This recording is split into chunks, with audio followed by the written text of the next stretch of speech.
কুরবানির কথা মাথায় আসলেই আমাদের যেই সময়ের কথা সবার আগে মনে পড়ে সেটা হলো হজরত আদম আলাইহিস সালাতু ওয়াস সালামের দুই সন্তান হাবিল এবং কাবিলের কথা। আল্লাহ রাব্বুল আলামিন তাদের উভয়ের মধ্যে চলমান বিবাদ এবং দ্বন্দ্বকে নিরসনের জন্য, তাদের অমীমাংসিত একটি বিষয়কে সুরাহ করার জন্য নির্দেশ করেছিলেন তারা যেন আল্লাহ রাব্বুল আলামিনের কাছে কুরবানি পেশ করে, আল্লাহ রাব্বুল আলামিনের জন্য কিছু শস্য, তাদের উৎকৃষ্ট ফসল এবং পশু গবাদি ইত্যাদি আল্লাহর জন্য পেশ করে এবং আল্লাহ রাব্বুল আলামিন সেগুলোকে যারটা কবুল করবেন বুঝতে হবে তার সে সত্যের উপরে আছে, সে হকের উপরে আছে, আর যারটা কবুল হবে না সে মিথ্যা এবং ভুলের উপরে আছে।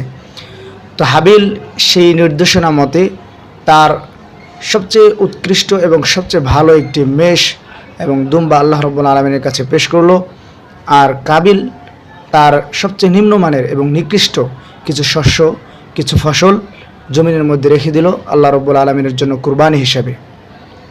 তৎকালীন নিয়ম অনুযায়ী আল্লাহ রাব্বুল আলামিনের পক্ষ থেকে যার কুরবানি কবুল হতো, আসমান থেকে একটি আগুন এসে সেই কোরবানির শস্যকে, কোরবানির গবাদিকে, কোরবানির পশুকে ভস্য করে দিয়ে যেত, জ্বালিয়ে দিয়ে যেত। সেই নিয়ম অনুযায়ী আল্লাহ রাব্বুল আলামিন হাবিলের কোরবানিকে কবুল করলেন এবং আসমান থেকে আগুন এসে হাবিলের সেই কোরবানির জিনিসকে আগুনে ভস্য করে জ্বালিয়ে দিল। পক্ষান্তরে কাবিল যেই জিনিস রেখেছিল, কাবিল আল্লাহর জন্য কোরবানি করতে যেই জিনিসগুলোকে পেশ করেছিল সেগুলো নিকৃষ্ট হওয়ার কারণে, নিম্নমানের হওয়ার কারণে এবং সে ভুল পথে থাকার কারণে আল্লাহ রাব্বুল আলামিন সেগুলোকে কবুল করেননি। কুরবানির এই প্রারম্ভিক বিষয়টি শুরু হয়েছিল সর্বপ্রথম হাবিল এবং কাবিলের মধ্যকার বিবাদ নিরসনের জন্য, একটি অমীমাংসিত বিষয়কে সুরাহ করার জন্য, তাদের সত্য এবং মিথ্যার পথকে স্পষ্ট করার জন্য আল্লাহ রাব্বুল আলামিন তার জন্য, তার সন্তুষ্টির জন্য উভয়কে কোরবানি করতে বলেছিলেন। কুরবানির বিষয়বস্তু, কুরবানির জিনিসপত্র উপস্থাপন করতে বলেছিলেন, পেশ করতে বলেছিলেন। আল্লাহ রাব্বুল আলামিন হাবিলের কুরবানি কবুল করে নিলেন এবং কাবিলের কুরবানি কবুল হলো না। কাবিল রেগে গিয়ে বলল, আমি তোমাকে হত্যা করব। যে ঘটনা আল্লাহ রাব্বুল আলামিন সূরা মায়েদার 27 নম্বর আয়াতের মধ্যে বর্ণনা করেছেন, ইদ কাররাবা কুরবানান ফাতুকবিলা মিন আহাদিহিমা ওয়া লাম ইউতাকাব্বাল মিনাল আখার।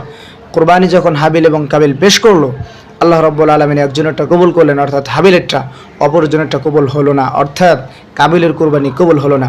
ক্বালা লা আকতুলান্নাক, কাবিল বলল আমি তোমাকে হত্যা করব। ক্বালা ইন্নামা ইয়াতাকাব্বালুল্লাহু মিনাল মুত্তাকিন। হাবিল অত্যন্ত সুন্দর এবং চমৎকার একটি জবাব দিয়েছিলেন যে তুমি আমাকে হত্যা করবে কেন? এখানে ভুল এবং দোষটা তো আমার নয়। কুরবানি আমারটা কবুল হয়েছে, তার একটা কারণ আছে, তোমারটা কবুল হয়নি, তার জন্য কারণ আছে এবং বারণ আছে। তুমি দেখো তোমার কি ব্যর্থতা, তোমার কি ঘাটতি, তোমার দোষের কারণে, তোমার অন্যায়ের কারণে, তোমার মিথ্যা এবং ভুল পথে অবিচল এবং অটল থাকার কারণে হয়তো তোমার কুরবানি কবুল হয়নি। কুরবানি আল্লাহ কবুল করে থাকেন মুত্তাকিদের কাছ থেকে। হয়তো আমার তাকওয়া আছে, এই জন্য আল্লাহ কবুল করেছেন। তোমার ভিতর হয়তো আল্লাহর ভয় নেই, এই জন্য আল্লাহ কবুল করেননি। কুরবানির সূচনা পৃথিবীর শুরুতে হাবিল এবং কাবিলের মাধ্যমে এভাবে হয়েছিল। এরপর দীর্ঘদিন যাবৎ কুরবানি সম্পর্কে তেমন ইতিহাসের মধ্যে কোনো ঘটনা উল্লেখিত নেই, পাওয়া যায় না। দ্বিতীয়ত, কুরবানির এই ইতিহাস যখন পৃথিবীতে দ্বিতীয়বারের মতো বড় আকারে ঘটেছিল, সেটি হলো হজরত ইব্রাহিম এবং ইসমাঈল আলাইহিস সালাতু ওয়াস সালামের মাধ্যমে। যখন হজরত ইব্রাহিম আলাইহিস সালাতু ওয়াস সালাম আল্লাহ রাব্বুল আলামিনের কাছে বৃদ্ধ বয়স পর্যন্ত দোয়া করেছিলেন একটি সন্তানের জন্য, আল্লাহ রাব্বুল আলামিন সেই বৃদ্ধ বয়সে ইব্রাহিম আলাইহিস সালাতু ওয়াস সালামকে দীর্ঘদিনের দোয়া করার পরে আল্লাহ রাব্বুল আলামিন তাকে একটি সন্তান দান করেছিলেন। ইব্রাহিম আলাইহিস সালাম দোয়া করেছিলেন, যেটি আল্লাহ সূরা সাফফাতের 100 নম্বর আয়াতের মধ্যে বলেছেন, রব্বি হাবলি মিনাস সলিহিন, হে আল্লাহ আপনি আমাকে একজন নেককার সন্তান দান করেন। এই দোয়ার প্রতিফলনে আল্লাহ রাব্বুল আলামিন তার শেষ বয়সে, তার জীবন সন্ধ্যার সন্ধিক্ষণে একটি সন্তান দান করেছিলেন হজরত ইসমাঈল আলাইহিস সালাতু ওয়াস সালামকে। কিন্তু শখের সন্তান, অপেক্ষার সন্তান, দীর্ঘ বছরের অপেক্ষার পর যে সন্তান পেয়েছিলেন, আল্লাহ রাব্বুল আলামিন ইব্রাহিম আলাইহিস সালামকে পরীক্ষা করার জন্য সেই সন্তানকে আল্লাহর রাহে, আল্লাহর পথে কুরবানি দেওয়ার জন্য নির্দেশ করেছিলেন এবং হজরত ইব্রাহিম আলাইহিস সালাম সেই পরীক্ষায় উত্তীর্ণ হয়েছিলেন। আল্লাহ রাব্বুল আলামিন যে ঘটনা সূরা সাফফাতের 101 থেকে 3 পর্যন্ত আয়াতের মধ্যে অত্যন্ত সুন্দরভাবে ধারাবাহিক আলোচনা করেছেন।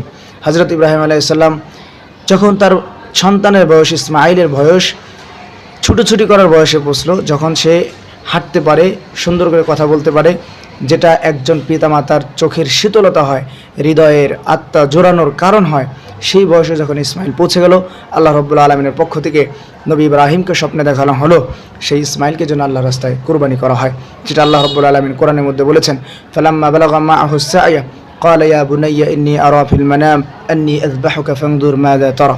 সন্তানকে বলল, আমি তোমাকে স্বপ্ন জেগে জবাই করতে দেখেছি, আমি তোমাকে স্বপ্ন জেগে কোরবানি করতে দেখেছি। নবীর স্বপ্ন ওহী, অতএব আল্লাহর পক্ষ থেকে তাকে কোরবানি করতে নির্দেশ করা হয়েছে। আমি তোমাকে স্বপ্ন জেগে কোরবানি করতে দেখেছি, জবাই করতে দেখেছি, অতএব তুমি একটু ভেবে দেখো এই ব্যাপারে তোমার কি অভিমত। কিন্তু দেখেন, যেমন বাবা তেমন সন্তান, পিতা যেমন ছিলেন সন্তান ঠিক তার মতোই হয়েছে। শিশু ইসমাইল এক মুহূর্তের জন্য কাল বিলম্ব করেননি, এক মুহূর্তের জন্য তিনি ভাবেননি। তিনি বুঝতে পেরেছিলেন এটি আল্লাহর পক্ষ থেকে ওহী, এটি আল্লাহর পক্ষ থেকে নির্দেশনা। এই জন্য সঙ্গে সঙ্গে তিনি আল্লাহ রাব্বুল আলামিনের রাস্তায় কুরবানি হওয়ার জন্য প্রস্তুত হয়ে গেলেন এবং পিতাকে বললেন, ইয়া আবাতি ফাআল মা তু'মার সাতাজিদুনি ইনশাআল্লাহু মিনাস সাবিরিন। হে বাবা, আপনাকে যে নির্দেশ করা হয়েছে, আল্লাহর পক্ষ থেকে যে হুকুম করা হয়েছে, আপনি সেটি বাস্তবায়ন করুন। আপনি আমাকে কোরবানি করে দেন, আমি ইনশাআল্লাহ আপনি আমাকে ধৈর্যশীলদের অন্তর্ভুক্ত পাবেন। অর্থাৎ এখানে আপনি আমাকে অধৈর্য পাবেন না। পৃথিবীতে অনেক ধৈর্যশীল আছে, অতএব আমি অহংকার করছি না, আমিও ওই ধৈর্যশীলদের একজন। ইনশাআল্লাহ আপনি আমাকে ধৈর্যশীলদের মধ্যে পাবেন। আল্লাহ রাব্বুল আলামিন এই নির্দেশনা দেওয়ার পরে, ইসমাইলের এই জবাবের পরে আল্লাহ রাব্বুল আলামিনের কাছে এই জবাব, এই কর্ম এতটা পছন্দ হয়েছে যে আল্লাহ রাব্বুল আলামিনের পিতা পুত্রের এই ঘটনাকে কোরআনে কারীমের মধ্যে উল্লেখ করে দিয়েছেন, যেটি কিয়ামত পর্যন্ত যত কোটি উম্মতে মুসলিমা আসবে, billion billion trillion trillion quadrillion সমস্ত মানুষ এই ঘটনা পড়বে, সেই ব্যবস্থা আল্লাহ রাব্বুল আলামিন করে দিয়েছেন। কিন্তু তারা উভয়ে যখন কোরবানির জন্য প্রস্তুত হয়ে গেল, কোরবানির জন্য উভয়ে যখন প্রস্তুত, ইসমাইল শুয়ে পড়েছে, ইব্রাহিম ছুরি নিয়ে বসে আছেন, তিনি জবাই করবেন, ছুরি চালাবেন। ঠিক ওই মুহূর্তে আল্লাহ রাব্বুল আলামিন ইব্রাহিমের পরীক্ষা উত্তীর্ণ হওয়ার কারণে আল্লাহ রাব্বুল আলামিন জান্নাত থেকে একটি দুম্বা পাঠিয়ে সেই ইসমাইলকে সরিয়ে ইসমাইলের পরিবর্তে সেই দুম্বাকে কোরবানি করে দিয়েছিলেন। আল্লাহ রাব্বুল আলামিন যেটি কোরআনে কারীমের মধ্যে অত্যন্ত সুন্দরভাবে বর্ণনা করেছেন, ওয়ানাদাইনাহু আইয়া ইব্রাহিম কাদ সাদ্দাকতা রুইয়া যালিকা নাজিজিল মুহসিনিন। ইব্রাহিম, তুমি তোমার পরীক্ষা উত্তীর্ণ হয়েছো, তুমি তোমার পরীক্ষায় পাশ করেছো, আর এভাবেই তুমি তোমার স্বপ্নকে বাস্তবায়ন করেছো। আর এভাবে আমি সৎকর্মশীলদেরকে, যারা সৎকর্ম করে, সৎ কাজ করে, তাদেরকে বিনিময় এবং প্রতিদান দান করে থাকি। এবং ইসমাইলকে সরিয়ে যে আল্লাহ রাব্বুল আলামিন ইব্রাহিম আলাইহিস সালামের ছুরির নিচে জান্নাত থেকে একটি দুম্বা দিয়েছিলেন, সেটিও আল্লাহ কোরআনের মধ্যে বর্ণনা করেছেন, ওয়াফাদাইনাহু বিযিবহিন আযীম। এবং আমি ইসমাইলকে মুক্ত করে দিয়েছিলাম ছুরির নিচ থেকে, জান্নাত থেকে একটি দুম্বা প্রেরণের মাধ্যমে। তো আল্লাহ রাব্বুল আলামিন ইসমাইল এবং ইব্রাহিমের এই কোরবানি, এই ত্যাগের মাধ্যমে পৃথিবীতে দ্বিতীয়বারের মতো বড় আকারে কোরবানি এবং আল্লাহ রাব্বুল আলামিনের জন্য ত্যাগ ও আত্মত্যাগের একটি ইতিহাস সৃষ্টি করেছিলেন।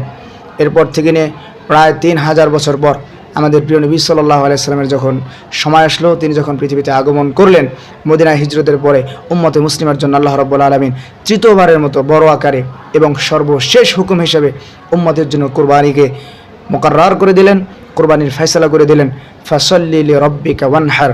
আল্লাহ রাব্বুল আলামিন সূরা কাউসারের 2 নম্বর আয়াতের মধ্যে বলেছেন, তোমরা আল্লাহর জন্য নামাজ পড়ো। এখানে নামাজ বলতে ঈদের নামাজ উদ্দেশ্য, এবং আল্লাহর জন্য কোরবানি করো। তৃতীয় স্টেপে এই কোরবানির ইতিহাস এবং কোরবানির আদেশ ও হুকুমের মাধ্যমে আল্লাহ রাব্বুল আলামিন পৃথিবীতে কিয়ামত পর্যন্ত, পৃথিবী ধ্বংসের আগ পর্যন্ত যতদিন উম্মতে মুসলিমা থাকবে, ততদিনের জন্য আল্লাহ রাব্বুল আলামিন কুরবানির এই ইতিহাসকে পরিপূর্ণ করে দিয়েছেন, কুরবানির এই বিধানকে কামেল মোকাম্মাল করে দিয়েছেন। কিয়ামত পর্যন্ত এই বিধান থাকবে, কিয়ামত পর্যন্ত আল্লাহ রাব্বুল আলামিনের জন্য উম্মতে মুসলিমা ত্যাগ এবং আত্মত্যাগ স্বীকার করবে।